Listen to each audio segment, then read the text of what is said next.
Če želite biti 7 let mlajši, obiščite Etiopijo. V matični knjižnici Kamnik je potekalo potopisno predavanje o Etiopiji, ki ga je vodila Milena Keržič. Jaz mislim, da najbolj, da kar začnemo, da ne izgubljamo besed. Po nepotrebno pa bi mogoče začela kar pri tem naslovu 13 mesecev sonca. Naslov njenega predavanja 13 mesecev sonca je v mnogih vzbudila zanimanje. To pa ni napaka, tam imajo namreč 12 mesecev po 30 dni in 1 mesec po 5 dni, kar je povzročilo že 7 let zamika z našim časom. Glede na to, da je Etiopija velika 1.140.000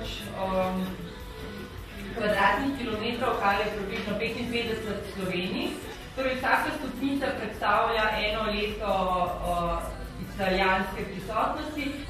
Lev, ki predstavlja to domačo etiopsko moč, ki so pač premagali Italijane. V Etiopiji je tudi zelo bogata zgodovina, kar se človeštva tiče. Davno se je predvajala pesem od Beatlov Lucy in the Sky with Diamonds in po tej pesmi je pač Lucy potem tudi dobila ime Lucy. Med drugim je poslušalce očarala z etiopsko kulturo. Obred bull jumpinga je eden izmed njenih značilnosti, v kateri fant postane moški. Ja, Etiopija se mi je že od nekdaj zdela taka zelo zanimiva, glede na to, da sem vedela že odprej, da ima zelo bogato zgodovino. Poleg Egipta je to ena izmed najstarejših na afriški celini. Kaj pa mogoče kakšen dogodek, ki se vam je najbolj vtisnil v spomin?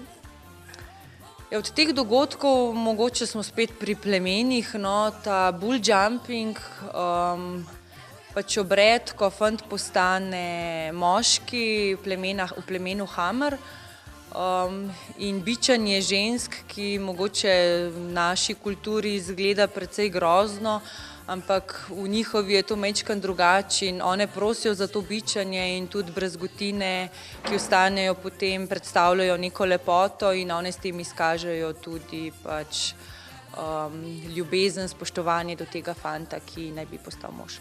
Ali v kratkem načrtujete kakšno podobno potovanje? Trenutno ne, oziroma zdaj razmišljam kam, po moje spet v letošnjem poletju, tam nekako julij, avgust, verjetno bo pa zopet Afrika. Študentski klub Kamnik organizira tovrstna predavanja vsako sredo.